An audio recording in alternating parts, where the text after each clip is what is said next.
Good morning, everyone. My name is Gessho, and I'm a senior student at the Village Zendo. And it's extremely delicious to see your faces. Oh, and somebody turned on the Zendo camera. Thank you, whoever did that, because it's great to see people in the Zendo as well. Uh, I deeply appreciate that. So I'm away from New York at the moment. I'm in Provincetown. But in New York City and in several other cities, today is Pride. So happy Pride, everyone. And it's, in a sense, all of June is Pride Month. And I've been thinking a great deal about that and what it means in this particular moment. So today I'm actually going to talk to you about some things that I think you all know, which have to do with the state of emergency that's going on for LGBTQ plus people in this country, and in particular for trans people. And I'm sure everybody here is at least a little bit aware of the rise of legislation and government policies in many states that target speaking about, reading about, and even seeing people who do not conform to gender binaries and heterosexual norms, or who have transitioned from one gender to another. These are policies that are threatening parents and doctors to keep them from offering gender-confirming care for young trans people. And even drag shows are being policed and shut down, and pride parades threatened by violence. And we know that all of this intersects profoundly with related policies that are trying to keep young people from learning about systemic racism, policies which are trying to eliminate the rights of people with wombs to make their own choices about their bodies and their reproduction. It's pretty bad. It's bad.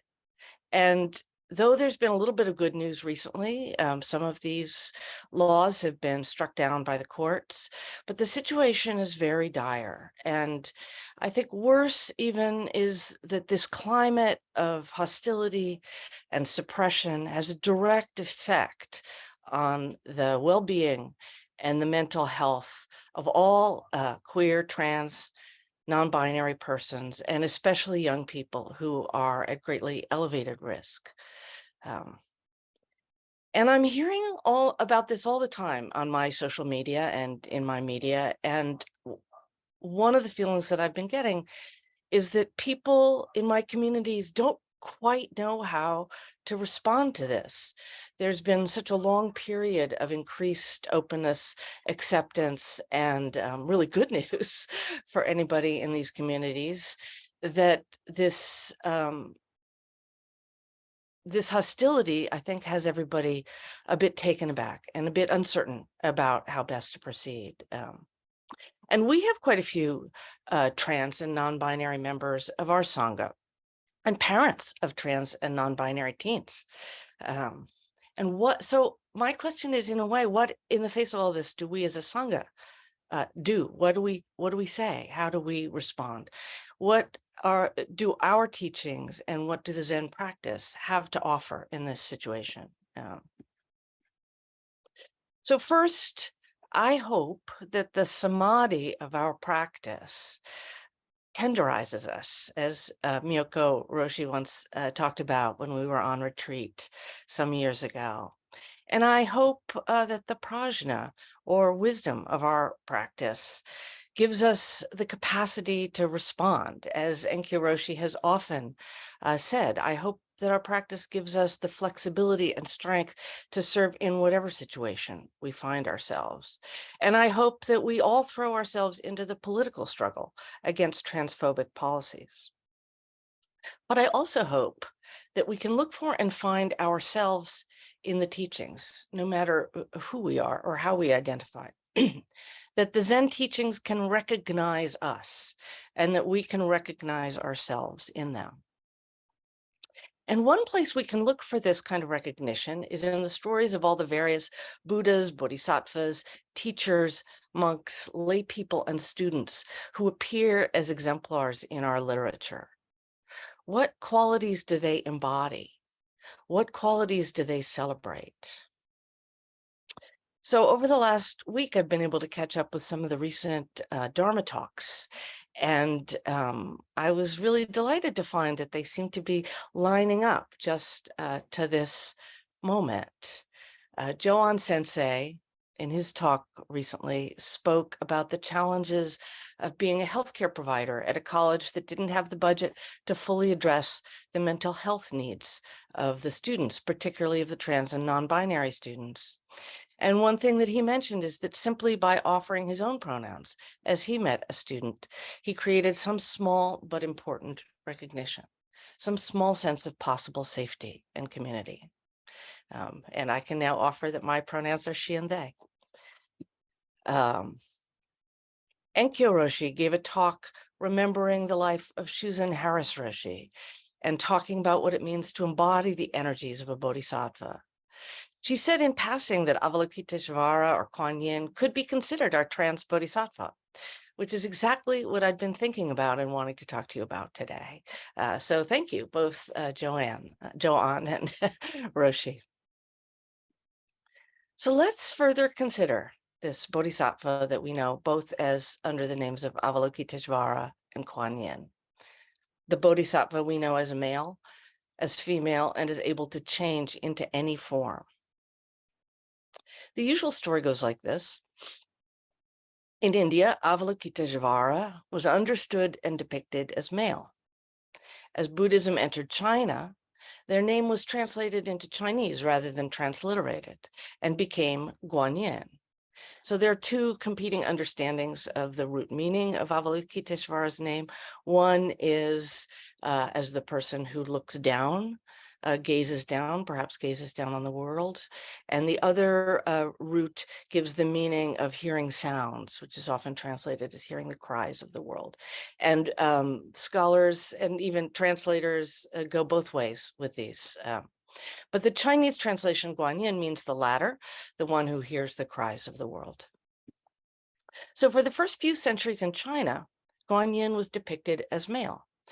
Their robes left them bare-chested in the Indian style. They sometimes had a thin mustache, and occasionally you could see the bulge of their male form. But for reasons that scholars can't resolve, and I've just spent the last week or so reading a couple of lengthy scholarly books on exactly this topic, no one quite knows why sometime in the 10th century in China and then later in Japan and some other countries, Guanyin began to be depicted as and understood as female. So let's just for a moment celebrate Guanyin's transition. Happy Pride, Guanyin. And so, as I said, that scholars really differ about how and why this happened, and there really isn't a good resolution or a satisfying story.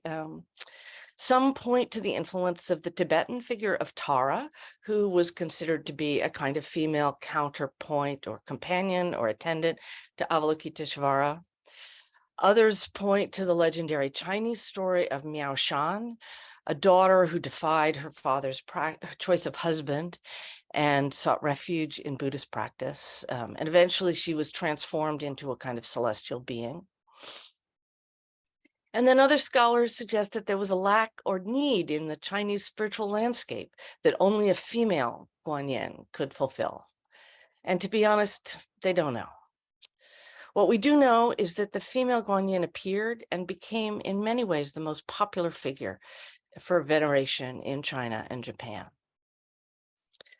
But why in particular Avalokiteshvara or Guanyin? Why not one of the other bodhisattvas or other figures in the Buddhist pantheon? The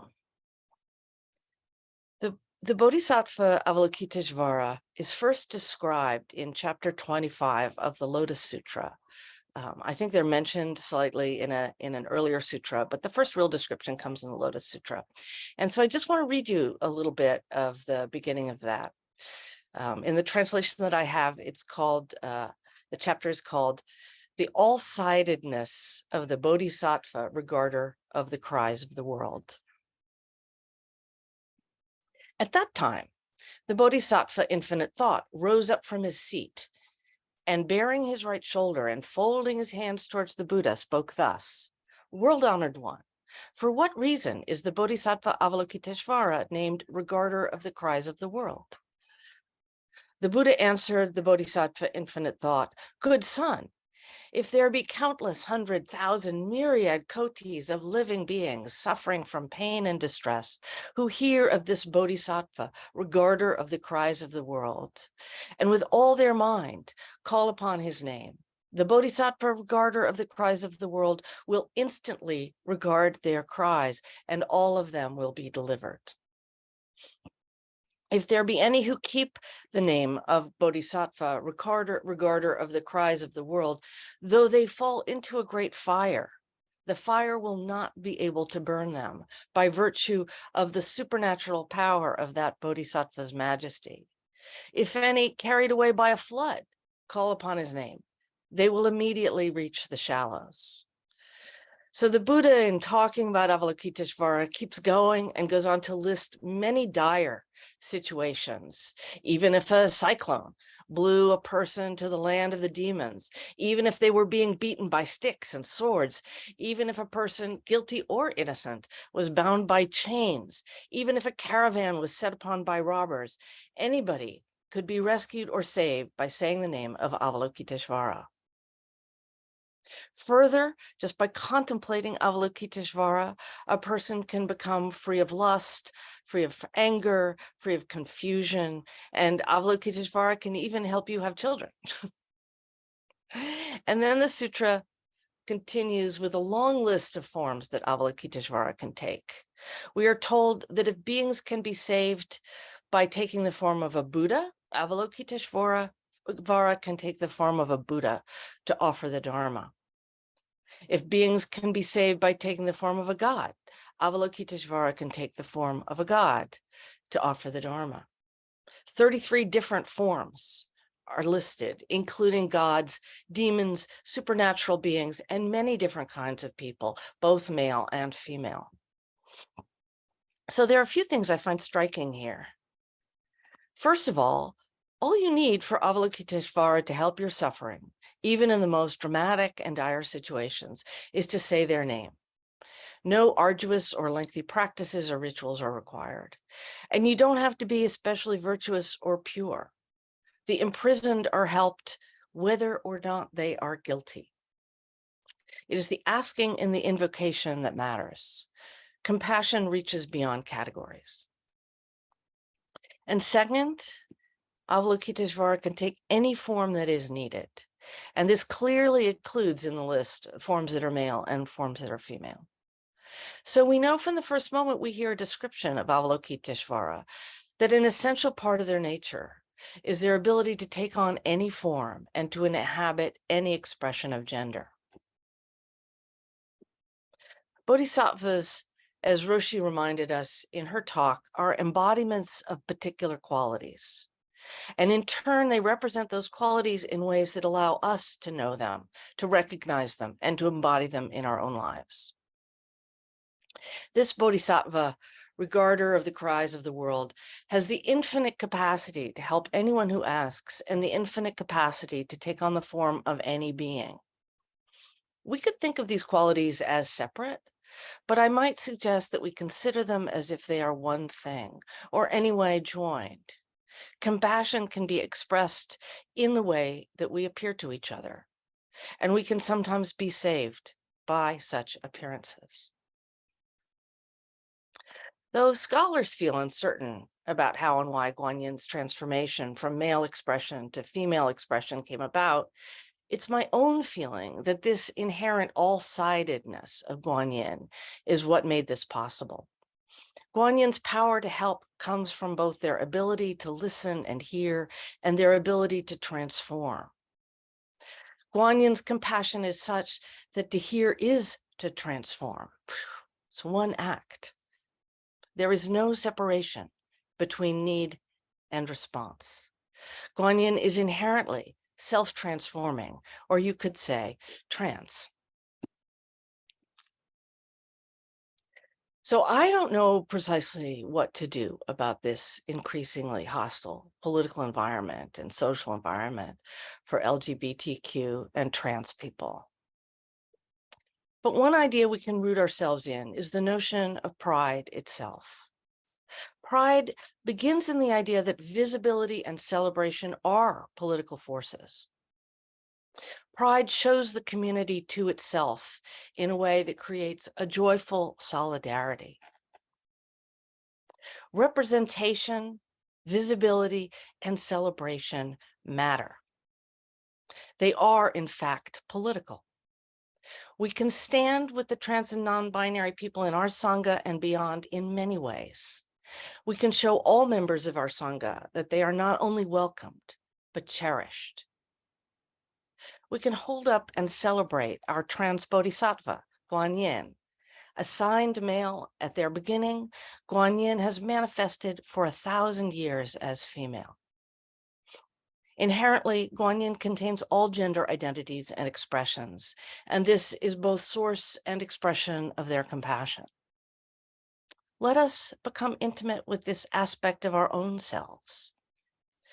And let us embody and celebrate this transforming and transformational compassion. Guanyin pride. I'd like to end with our traditional celebratory poem for Guanyin. So Guanyin's name in Japanese becomes Kanon or Kanzeon. And we frequently chant to Kanzeon in our services in a chant that's called the Enmeijuku Kanon Gyo. Enmeijuku Kanon Gyo. So as you chant this during our services, and I'm going to just go through it once for you now, please consider it as a praise of the regarder of the cries of the world, and simultaneously as a celebration of the inherent treasure of transness and of the trans people in and around our community. Water. Kanzeon namu butsu yo, butsu uen yo, butsu uen, Bopo soen joraku ga jochonen, kanzeon bonen, kanzeon nenen, jushin ki nenen, furishin, kanzeon at one with Buddha, directly Buddha, also indirectly Buddha, Dharma, Sangha, joyful, pure, eternal being. Morning mind is Kanzeon, evening mind is Kanzeon. Nen arises from mind, Nen is not separate from mind.